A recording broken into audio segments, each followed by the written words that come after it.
tudo bem? Hoje nós vamos fazer uma análise de uma obra de Eric Hobsbawm, que é um historiador que viveu no século passado e uma parte desse século. Ele morreu em 2012, agora com 97 anos, e é um dos caras muito importantes aí na análise do século. Claro que a gente vai ler algumas coisas dele aqui, coisas que têm críticas de outros autores, e elogios, obviamente. O fato é que ele foi testemunha ocular do próprio século, que praticamente ele viveu ele todo, né? Então, ele nasceu em 1922 e morreu em 2012, quer dizer, ele viveu todo o século e mais aquilo que foram as consequências, que é o início desse século XX, e ele ainda fez alguns prognósticos. Então, nós estamos falando de um livro dele chamado A Era dos Extremos, que tem o subtítulo aqui, Um Século em Chamas sob a lente de um historiador. Então, olha bem, ele viveu o breve século que ele está avaliando, é de 1914 até 1991. Daí para frente, ele faz alguns prognósticos, né? 1914 é o início da Primeira Guerra Mundial. 1991 é o fim da União Soviética, quando o mundo ficou unipolar, parou a Guerra Fria, parou o bipolar Oriente contra Ocidente, Ocidente dos Estados Unidos por conta dos Estados Unidos, Oriente por conta da União Soviética. Então, esse historiador fez uma análise dessa faixa de tempo, que ele fala que é um breve século curto, um século XX curto. Para você avaliar o século XX curto, depois que aconteceu depois de 1991 até o ano 2000, dá para você prever que realmente nesse interregno de 9 anos aí algumas coisas foram se estabilizando, né? A União Soviética caiu para ser apenas a Rússia, todas as outras repúblicas, ex-repúblicas soviéticas se tornaram independentes, porque esse era o plano inicial do Gorbachev, em conluio lá com o Ocidente, e pronto, desfez-se a União Soviética, deixou-se de haver aquele cisma no mundo, né? Uma parte de do lado e outra parte de outro, a cortina de ferro. Mas o objeto do nosso estudo não é esse. O objeto do nosso estudo é avaliar o que aconteceu nesse século, o desdobramento do fim da União Soviética e a emergência da China. Eu vou tentar fazer isso aí de uma maneira mais rápida, mas eu peguei 3 textos diferentes aqui, então talvez eu não consiga que fique tão rápido, tão curto assim. Então, nesse breve, isso aí, esse Hobsbawm, que é um historiador marxista, ele escreveu um livro grosso, né? Eu tenho esse livro, inclusive, li ele há muitos anos atrás. Ele é praticamente um testamento intelectual ou uma síntese poderosa e pessoal de um século que, na palavra do autor, assombra o mundo. Porque teve 2 guerras mundiais, mais a Guerra Fria, mais a ameaça atômica, mais a explosão de 2 bombas atômicas. Quer dizer, foi um século fora do esquadro, né? E a Era das Revoluções se consolidou como uma das interpretações mais influentes e debatidas no período.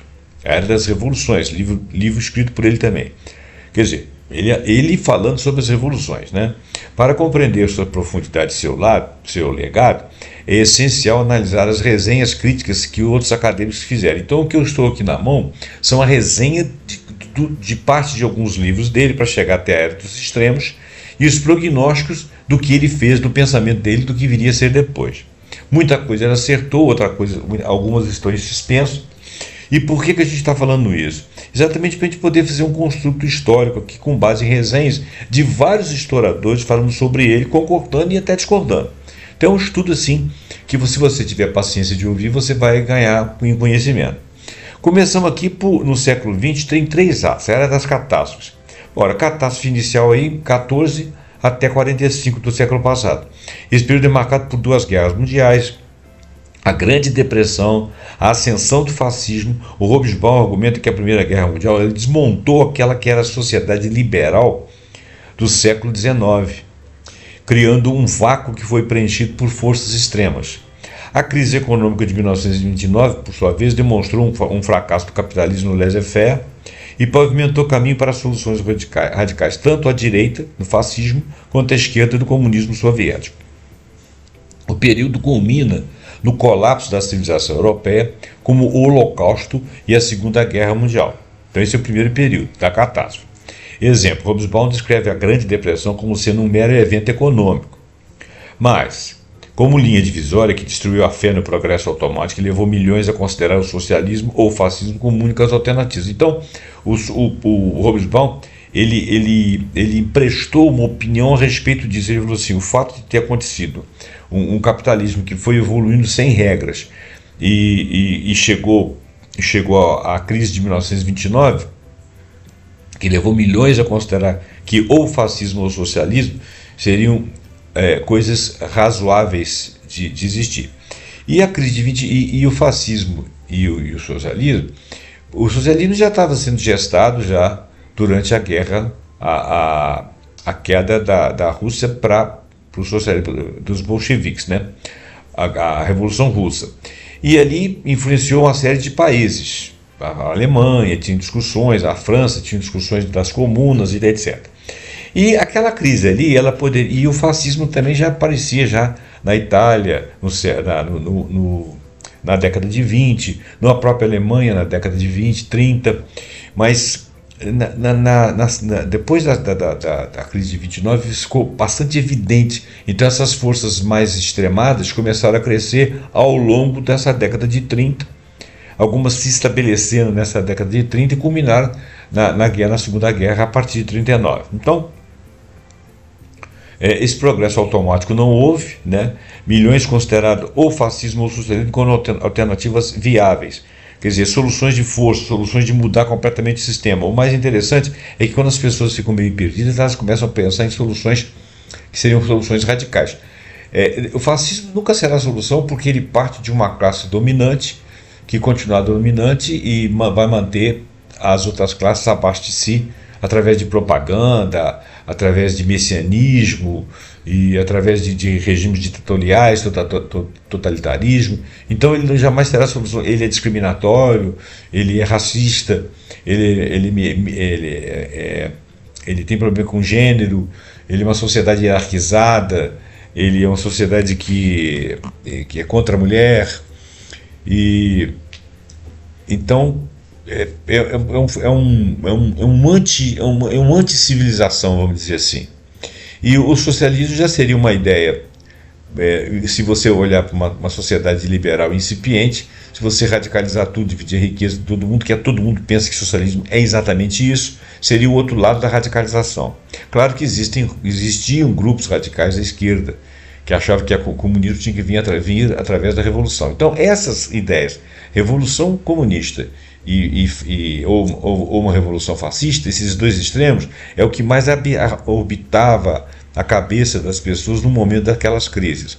Então, é claro que a direita é sempre, na minha maneira de pensar, a direita é sempre comprometida com alguma desestabilização social, mesmo quando ela é mais suave, ela sempre mantém a característica de poder de alguns grupos que são supergrupos, e isso é muito ruim. Se a gente conseguisse que o capitalismo descesse do pedestal e o estado de bem-estar social fosse estabelecido e algo dessa sociedade cuidasse mais das classes intermediárias e das mais pobres, de repente poderia ser uma solução, mas ela seria sempre temporária, porque a tendência das pessoas a crescerem e ganharem capacidade e competência é se quererem se sentir iguais às outras, ter as mesmas oportunidades. Isso caminha automaticamente para o socialismo. A sociedade vai acabar compondo um regime de igualdade, se você quiser chamar de socialismo.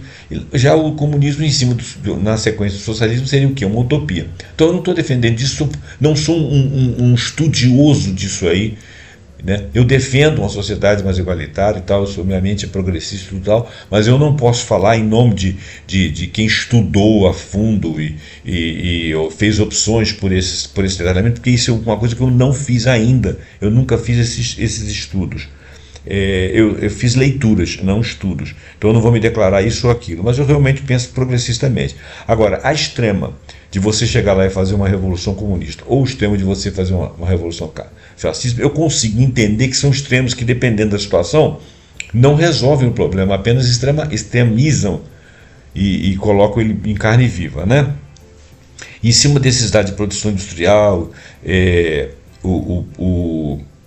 em cima de dados de produção industrial, o desemprego, para mostrar que o colapso quase total do sistema capitalista global estava acontecendo naquele instante ali. Bom, então depois vem a Era de Ouro.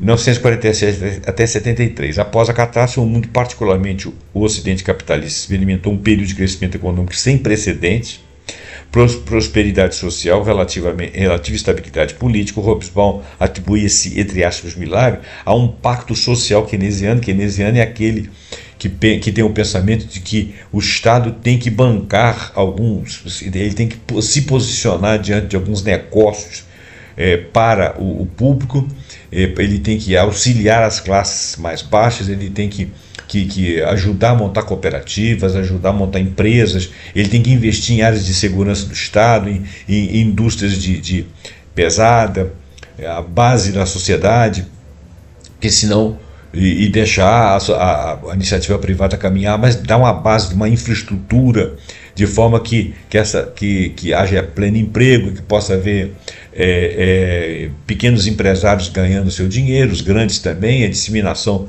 das empresas, o fortalecimento do trabalho, a segurança energética, a segurança de proteção de territórios, área de segurança sob o controle do Estado. Quer dizer, um Estado que gasta dinheiro com a sua população, com seus empreendimentos. E esse milagre aí o Hobsbawm atribuiu a esse tipo de pensamento, esse pacto keynesiano, que normalmente ele não é liberal, né? Que o keynesianismo não é um socialismo, não é um marxismo.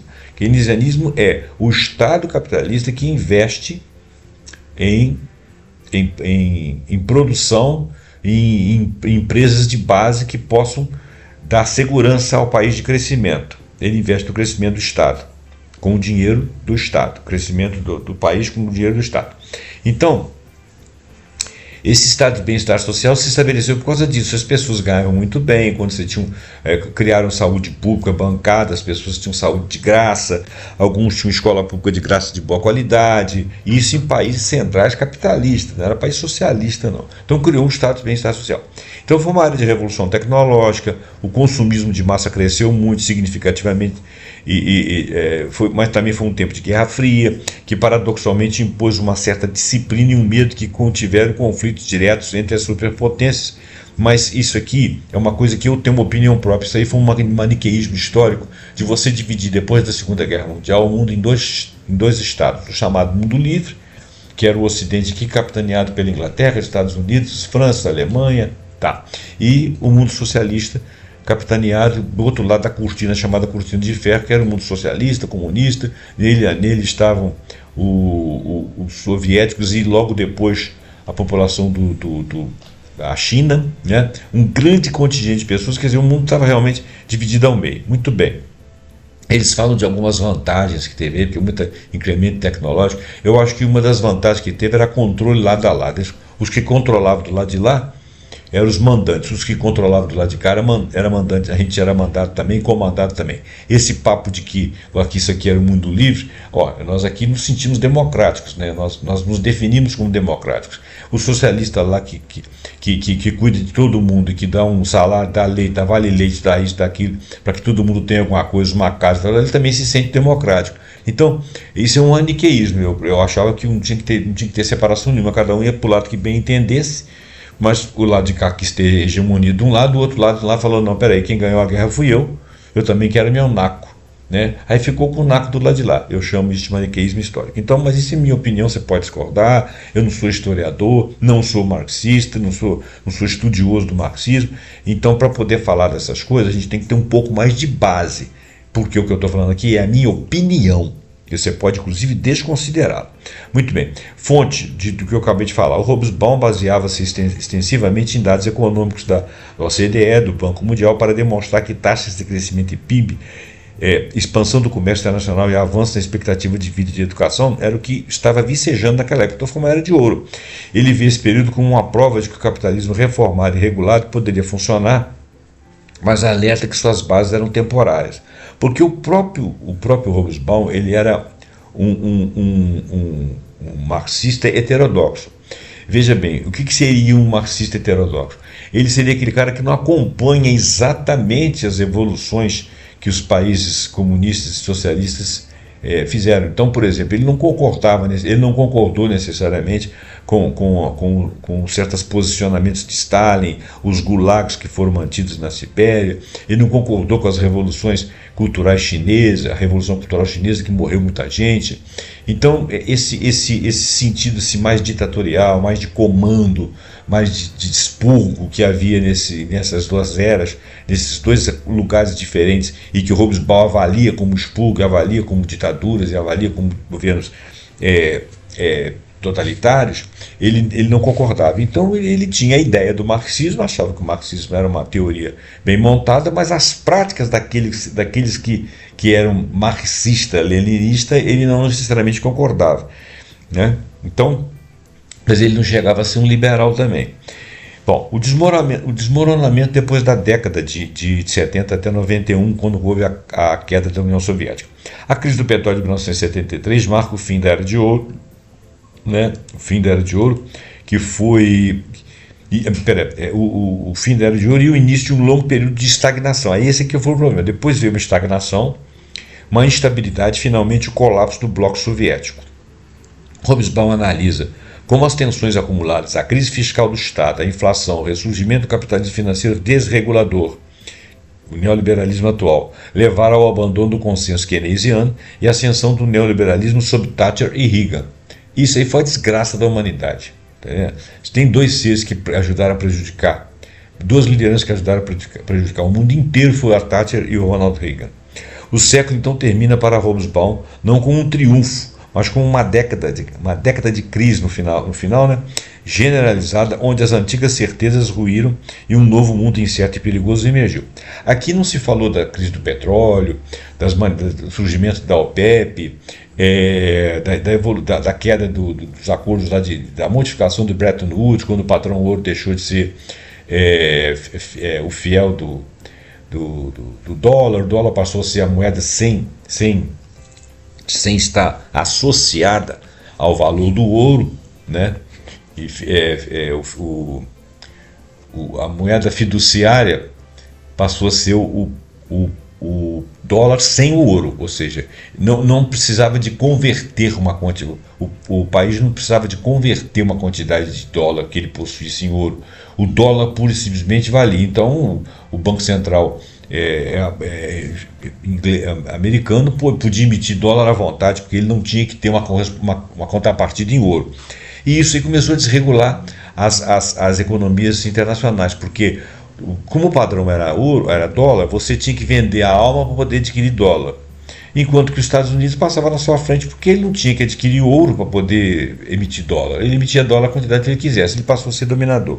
Isso estabeleceu um desequilíbrio, né? Então o século termina com um triunfo, sobre a União Soviética. Muito bem. A perspectiva de Hobsbawm, a lente marxista e o luto pelo socialismo. O que seria o luto pelo socialismo? É que a oportunidade, aconteceu o socialismo daqueles que eram marxistas, num país como os Estados Unidos, morreu ali. Né? Não deu prosseguimento, não houve investimento, né? Não tentaram melhorar o que estava acontecendo lá dentro. Então, o luto pelo socialismo. Os que eram socialistas perderam o pai, no caso aí, que era a União Soviética, porque já tinha havido um cisma entre a China e a União Soviética, em que o socialismo chinês já não tinha mais relação, a partir de Khrushchev, não tinha mais uma relação com o socialismo soviético. O socialismo soviético, a China era muito fechada para o mundo, e o socialismo soviético ainda era o modelo. Então houve o luto aí pelo modelo. Então a força e a controvérsia do livro reside na perspectiva declaradamente marxista. O Hobsbawm não esconde seu luto pelo fracasso do projeto socialista, que ele via como única alternativa humanista ao capitalismo. Então o raciocínio dele era um raciocínio humanista, não era necessariamente um raciocínio ortodoxo do materialismo histórico, não era exatamente isso, ele era um historiador, né? Então, no entanto, como aponta o historiador Richard Evans a respeito do trabalho do Hobsbawm, que ele escreveu para a London Review of Books, o Hobsbawm ele era um marxista heterodoxo, eu já expliquei, né? Ele não poupa crítica aos horrores do stalinismo e à burocratização da União Soviética, que ele considera uma deturpação do ideal socialista. e sua análise é, acima de tudo, materialista. Ele busca as causas profundas dos eventos nas transformações econômicas e sociais, não apenas nas ações de grandes homens. Tá. Já o Tony Judt, que é acho que é um russo naturalizado, aí, outra inglês, se não me engano, em seu famoso ensaio O Melhor dos Tempos, que inclui o século XX Esboço para uma História, é um crítico contundente dessa perspectiva do luto pelo socialismo do Hobsbawm. O Judd argumenta que esse luto de Hobsbawm pelo socialismo impede de celebrar adequadamente a derrota do totalitarismo soviético em 1989. São coisas completamente diferentes, não concordo com esse tal de Tony Judd. Para Judd, Hobsbawm subestima os aspectos positivos do fim da Guerra Fria. Quais seriam os aspectos positivos do fim da Guerra Fria? Expansão da democracia da Europa Oriental. Olha bem, a democracia à nossa maneira, controlada pelos neoliberais, meia dúzia de empresas riquíssimas que controlam o mundo inteiro e tornam gente pobre e alguns ricos. Não sei se isso aí é um progresso, porque pobre por pobre eles continuavam pobres socialistas. E a dissolução de um império opressor. Tá. Então o único império opressor que havia ali era o soviético. Não tinham várias ditaduras mantidas pelo Ocidente aqui, com os liberais e os neoliberais aqui, fazendo a CIA mudar os governos de vários países, que também não era nenhuma liberdade, porque era quintal desse império. Então essas vantagens da Guerra Fria não existiram. Na minha maneira de pensar, não existiram. Ele acusa Hobsbawm de um certo cinismo em relação às conquistas liberais. Olha, não há cinismo nenhum. E o tal de Tony Judd, ele próprio não era liberal, tá? Ele não se dizia liberal. Então essa colocação aqui não ficou boa e eu não concordo com ela. Mas ela não faz diferença. Se você não estiver concordando comigo, ela não faz diferença na nossa história, não. Pontos fortes e críticas. As resenhas que fizeram sobre esse área dos extremos desse livro geralmente convergem em elogios e a sua abrangência e poder de síntese. O Orlando Figes, na análise do New York Review of Books, destaca que a capacidade única de Hobsbawm de conectar fenômenos díspares da arte, da economia, da ciência política em uma narrativa coesa é crucial. O conceito de século breve, que é uma visão dele, eu, por exemplo, não tenho essa visão, mas ele tem, foi um golpe de genialidade historiográfica. Por quê? Porque você conseguiu resumir alguns eventos como se eles que eles aconteceriam encadeadamente, em que parecendo desdobramento de um único evento. Quando você imagina, por exemplo, que a Primeira Guerra Mundial, da Primeira Guerra Mundial acabou, já tinha a Revolução Russa, os países se juntaram para tentar derrotar, na Guerra Civil lá da Rússia, tentaram derrotar o bolchevismo, não conseguiram, foram derrotados, voltaram para casa de mão abanando. O Tratado de Versalhes quebra a Alemanha se revolta, se rebela, fruto da primeira. Então, olha bem, a Revolução Bolchevique ela aconteceu principalmente porque a Rússia estava apoiando um dos setores da guerra, da Primeira Guerra, enquanto faltava comida, né, dentro da Rússia. Então aquilo ali fez com que as ideias socialistas ali vicejassem e jogassem o czar, mandassem o czar para o inferno, porque o czar estava na realidade fazendo opção de luta a favor dos princípios da classe dele, que eles eram ligados ao pessoal dos reis e rainhas da Europa, né? Faltou a palavra aqui, né? Vou chamar de classe. Então, da aristocracia. Então o povo não se viu representado. Então, quer dizer, a Primeira Guerra Mundial, ela causou praticamente a Segunda Guerra Mundial, porque ali houve um cisma, né? Os alemães ficaram super chateados e tal. Dali para frente, você faz a Segunda Guerra Mundial. Na Segunda Guerra Mundial tem o Holocausto judeu, foi uma coisa que traumatizou o mundo todo. O Holocausto não é apenas judeu, né? Mas traumatizou o mundo inteiro. Fizeram a reconstrução da Europa. Na reconstrução da Europa, logo depois veio esse fato do neoliberalismo com a Thatcher e o Reagan e a queda do Império Soviético.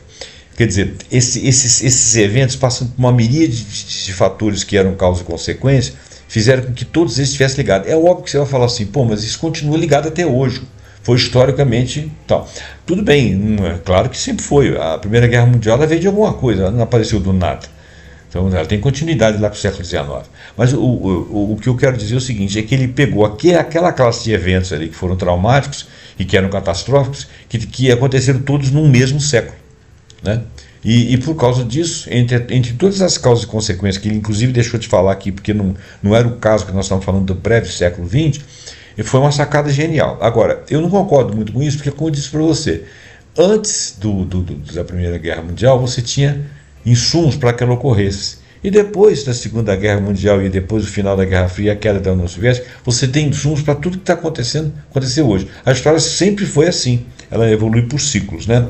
Mas vem aqui outras críticas. Eurocentrismo.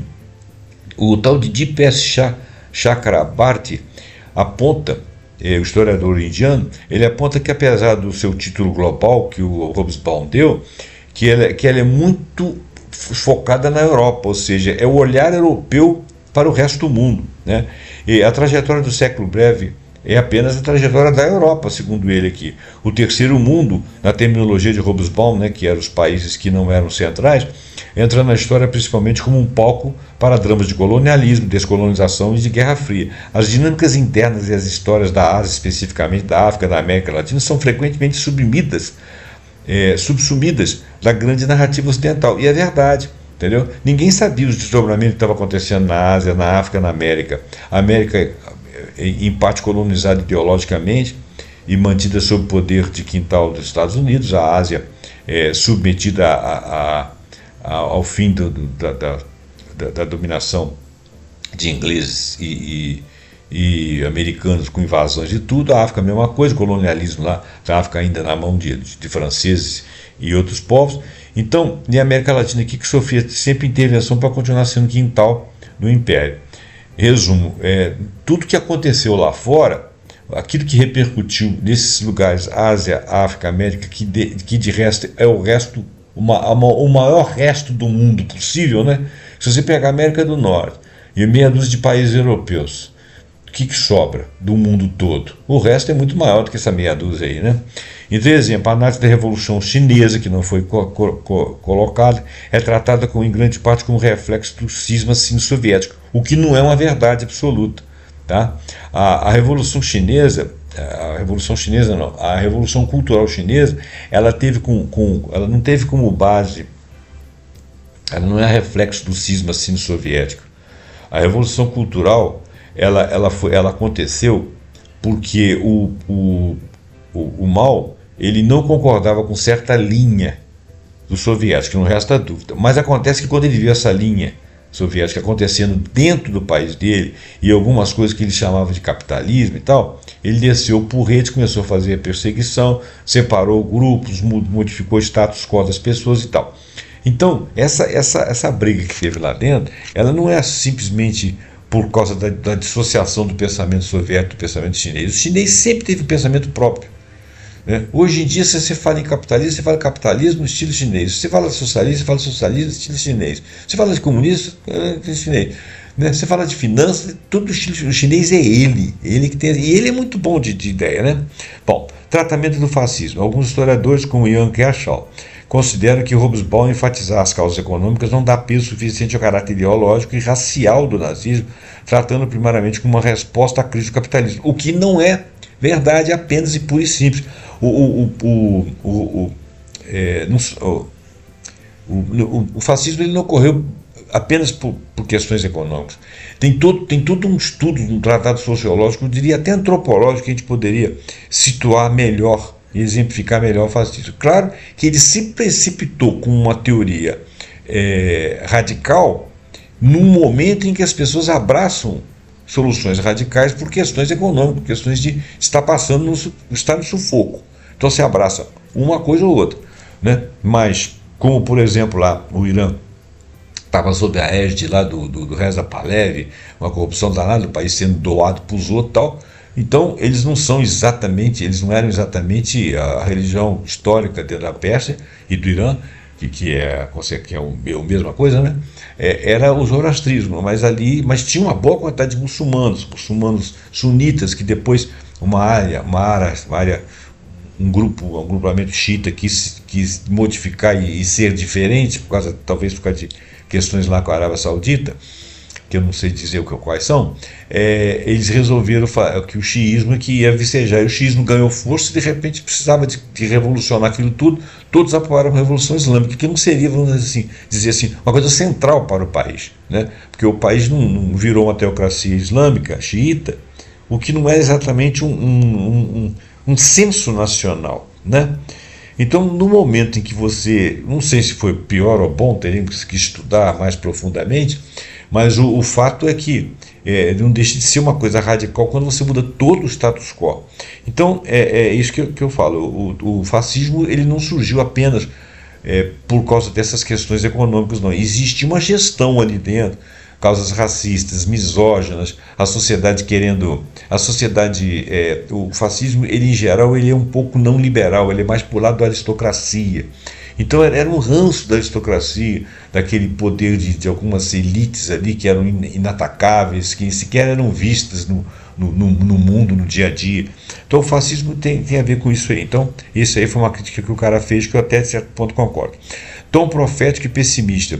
O epílogo para o terceiro milênio, que é o nome do epílogo, é notadamente sombrio. Hobsbawm vê o novo mundo pós-91 como um lugar de desigualdades crescentes. Ele acertou. Globalização destrutiva e perda de referências políticas, ele acertou. Críticos como Jung veem isso como um reflexo da desilusão política. Eu não concordo, eu acho que ele foi visionário. Outros, no entanto, consideram uma análise profética verdadeira, antecipando as crises financeiras que ocorreram, porque o capitalismo já está virando um capitalismo financiarizado e não de produção. O avanço do populismo de direita, que é a volta do fascismo, e os desafios de uma ordem global sem uma estrutura clara. Conclusão. Um legado inescapável. A Era dos Extremos permanece como uma obra monumental, indispensável para quem quer entender o século XX e entender também o século XXI. Sua força não está em ser uma história definitiva ou objetiva, algo que Hobsbawm, com sua honestidade intelectual, nunca almejou, mas em ser uma interpretação poderosa, escrita por um homem que viveu e pensou inteiramente durante aquele período. Como ressalta Christopher Hill, a obra é um testemunho da paixão do historiador por seu ofício e por um mundo melhor. As resenhas críticas mostram que Hobsbawm, engajar-se com Hobsbawm é engajar-se com grandes questões ideológicas do século. Seu luto pelo socialismo chamado e decantado aí pode ser um ponto cego para alguns, mas é também a fonte de uma profunda crítica ao capitalismo desenfreado. O luto dele era do socialismo não ter sido bem praticado, não vicejar. Não que ele tivesse amores. Ele era heterodoxo. Seu eurocentrismo foi uma limitação de fato, mas sua síntese das forças motrizes na Europa do mundo é insuperável, até porque a Europa ainda estava ditando as regras. A Era dos Extremos não é um livro para ser aceito passivamente, para ser lido, debatido, contestado, acreditado ou não acreditado, em algumas partes e outras não, porque o trabalho dele foi um trabalho primoroso. Agora, o que o Hobsbawm via com relação à China? Já dentro da fase profética dele, vamos chamar assim. Ora, o Hobsbawm, especialmente em suas análises após a publicação da Era dos Extremos, que termina em 1991, ele identifica o crescimento econômico chinês como uma das 4 mudanças principais que vão redefinir o cenário mundial a partir do fim do século XX. Então, olha bem, de 91 até 2012, quando ele morreu, foram mais ou menos 19 anos. Deu para ele perceber que algumas coisas estavam acontecendo, como ele havia prognosticado. Então, o deslocamento do centro econômico, ele notou o deslocamento do centro econômico do mundo, do Atlântico Norte, Europa e Estados Unidos, para o sul e leste da Ásia. Né? O Hobsbawm afirmou que, embora estivesse começado no Japão, né, mas não havia uma conexão entre o Japão, apesar do Japão ser um dos tigres asiáticos, mas não havia uma conexão entre o Japão e China, e Vietnã e Coreia desse deslocamento, porque logo o Japão foi detido e a China continuou crescendo. Então o Japão não era líder com relação a coisa nenhuma. Afirmou que, embora tivesse começado no Japão, apenas começou no Japão, mas a ascensão da China desde os anos 1990 vem fazendo uma diferença real. Na realidade, a ascensão da China vem desde 1970 e pouco, desde a morte do Mao Tse-tung e a ascensão do Deng Xiaoping. O declínio da hegemonia dos Estados Unidos. Embora era um crítico feroz da tentativa dos Estados Unidos de exercer uma hegemonia global à força, a qual ele via como fracassando de muitas vezes de uma forma visível, isso é verdade. A ascensão da China é o contraponto direto a essa derrota da unipolaridade americana, né? Porque a ascensão da China não tem a ver com o fato de que ela quer ser um contraponto à hegemonia americana, não. A ascensão da China foi que a China se programou para se ascender independente de estar competindo com os outros. Quando ela sentiu que ela tinha capacidade de competir com os outros, ela passou à frente, porque ela tem um motus próprio. O chinês é muito ele não está preocupado em fazer para discutir com você, ou para te derrotar, ou para te dar um prejuízo. A ideologia deles é chegar lá e ganhar o máximo possível, né? Emergência dos BRICS. Tem a mão da China aí. Hobsbawm reconheceu a emergência de um novo bloco de países em desenvolvimento como uma entidade política que seria Brasil, Rússia, Índia e China, e que hoje nós sabemos que está crescendo. Houve adesão de mais 11 países além desses aí, que não existia quando ele escreveu sua obra principal, que era a Era dos Extremos, mas que reforça a sua multicentralidade geográfica mundial, que ele percebeu que a China capitanearia um mundo multipolar. Fonte primária de dados. No seu livro da Era dos Sistemas, o breve século XIX a 91, ao analisar o fim do socialismo, Hobsbawm já citava dados impressionantes do crescimento da China após a reforma de Deng Xiaoping, mencionando que uma política de liberalização e descentralização do mercado bastante semelhante produzira, desde o fim do maoísmo, resultados sensacionais na China, cujo crescimento do PNB na década de 1980, superado apenas pela Coreia do Sul, atingiu uma média de 10% ao ano e veio mantendo-se assim anos a anos. E, em resumo, a partir de 1990, Hobsbawm tinha plena ciência e analisava o crescimento econômico chinês acelerado e seu consequente aumento de influência geopolítica, né? E então ele percebeu os dados e as tendências e quantificados mais do que com previsões numéricas, né? Para pensar o crescimento da China, ele manteve-se cauteloso quanto às previsões precisas para o que seria o horizonte para o terceiro milênio. Claro, porque nem tudo sairia conforme ele estava pensando, né? Aliás, a maior parte das pessoas não conseguiram pensar o que estaria acontecendo. Ele salientou a extraordinária dinâmica econômica chinesa desde 80 e 90, reconheceu o papel crescente da China na economia mundial, mas enquadrou como um fato histórico e explicável por processos concretos como industrialização, integração no comércio mundial e reformas, não como uma profecia teleológica, mas sobre um novo tipo de hegemonia inevitável, e sim como coisas factuais que teriam desdobramento, que tinham números e processos, né? Então, o Hobsbawm escreveu o ponto central: reconhecimento da China como economia mais dinâmica após o fim do socialismo soviético, né? Ele referencia isso já no livro, né? A cautela epistemológica sobre previsões de futuro, que ele não queria ser adivinho, ele era um historiador. Ele repetidamente salienta a fraca performance dos prognosticadores e evita previsões a longo prazo mais detalhadas. Ele afirma que o terceiro milênio quase que certamente continuará a ser de política violenta, de mudanças violentas, não necessariamente para melhor. Propõe uma distribuição social e não apenas um crescimento, né? Quer dizer, não crescer a população, mas fazer distribuição de populações. O que hoje em dia as pessoas não gostam, né? A Europa precisa de mão de obra, mas ela não quer o imigrante. Tenderia a dominar a política futura, as guerras que acontecem hoje. Ou seja, ele usa tendências para sugerir possíveis direções e riscos, não para traçar um mapa determinista da hegemonia chinesa, apenas para cogitar que aquilo pode acontecer. Retorno a esse tema em ensaios posteriores. No World Distempers, que eles chamam de sinomose mundial, que na realidade são os destemperos mundiais, e conversas no ano 2000, entrevistas que ele fez já no ano 2000, ele sublinha que o surgimento da China e de outras economias emergentes teve sim um impacto prático e ajudando a equilibrar a economia mundial durante crises recentes.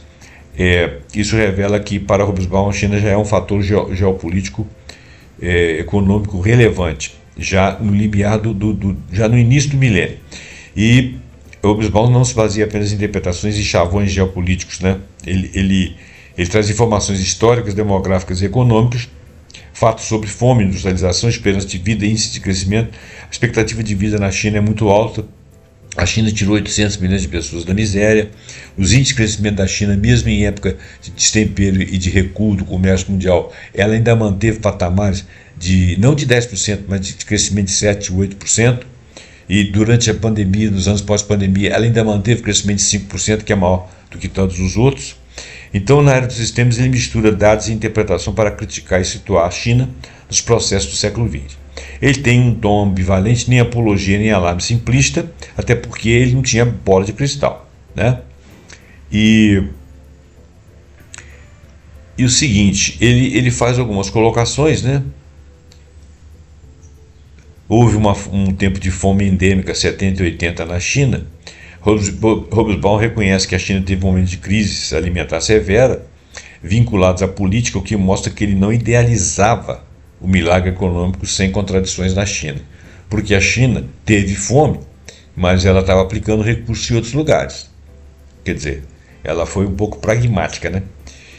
Sobre a tradição cultural do Extremo Oriente, ele interpreta que, com certeza, a cultura confuciana ou outras tradições asiáticas foram chave do sucesso econômico, mas ele considera que esse é um tema relevante para historiadores que vieram depois, que vão vir depois dele, que é o século XXI. E de fato, hoje em dia, a gente pode dizer assim que a diplomacia do Xi Jinping, por exemplo, ela é baseada nos ensinamentos de Confúcio, mas obviamente é pragmática, né? Então, mostra que o Hobsbawm via a China como potência relevante, não só economicamente, mas também estrategicamente, embora esse comentário seja mais de fato história do que de previsão, né? E as intempéries lá, Orders Distempers, o Hobsbawm reconhece explicitamente que a ascensão da China desde a década de 90 alterou de fato o equilíbrio econômico mundial. Ele não previu exatamente a consolidação política como países como Brasil, Rússia e China, mas ele vê isso como um desenvolvimento real no mundo pós-Guerra Fria. De fato, a Rússia conseguiu se manter elevada, inclusive com investimentos. O Brasil se perdeu aí, mas retornou agora com esse terceiro governo do atual presidente. Mas nós vamos fazer voo de galinha se nós não sairmos para um quarto mandato dele ou um mandato de gente parecida com ele, porque se nós voltar para o braço da direita aí, nós vamos perder tudo que fizemos. E a Índia está crescendo, inclusive dizem que crescendo mais que a China na atualidade. Mas ele vê isso como um desenvolvimento real no mundo pós-Guerra Fria, algo que já estava acontecendo. Existe uma erosão da autoridade estatal. Hobsbawm, parte das transformações geopolíticas do século XXI envolve não apenas crescimento econômico, mas também novas dinâmicas de poder estatal global. Até porque hoje em dia as Big Techs costumam estar acima dos governos. Surpresa com o projeto neoconservador americano. É interessante isso, embora ele não fale só da China aqui, mas essa frase, que ele escreveu uma frase que I never cease to surprise it at the sheer lunacy of the Neocon project. They didn't have a coherent strategy. Ele está dizendo aqui que tem um projeto Neocon em desenvolvimento na América do Norte. Então, olha bem, ele percebeu isso aí antes de morrer, de 2012. Então, essa frase mostra como ele vê o declínio da hegemonia americana, que é o so-called future, como menos certo do que muitos haviam imaginado, abrindo espaço para outras potências, entre elas a China, afetarem o equilíbrio mundial. E isso é verdade, porque você vê, por exemplo, que à medida que a China evolui, aparece uma extrema-direita ganhando poder dentro da direita, que no caso lá, o mais à direita é o Partido Conservador. Outras interpretações, né? O Hobsbawm não apresentou muitos dados quantificados específicos, como projeção de PIB ou participação no comércio mundial para a China, né?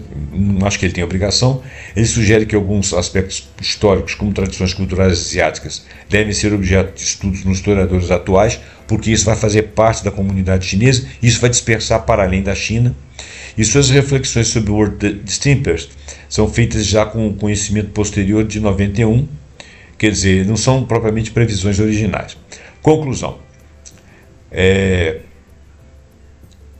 A China, de modo relevante, Deve-se pensar no seu papel geopolítico, já sabemos disso, porque nós estamos vivendo isso.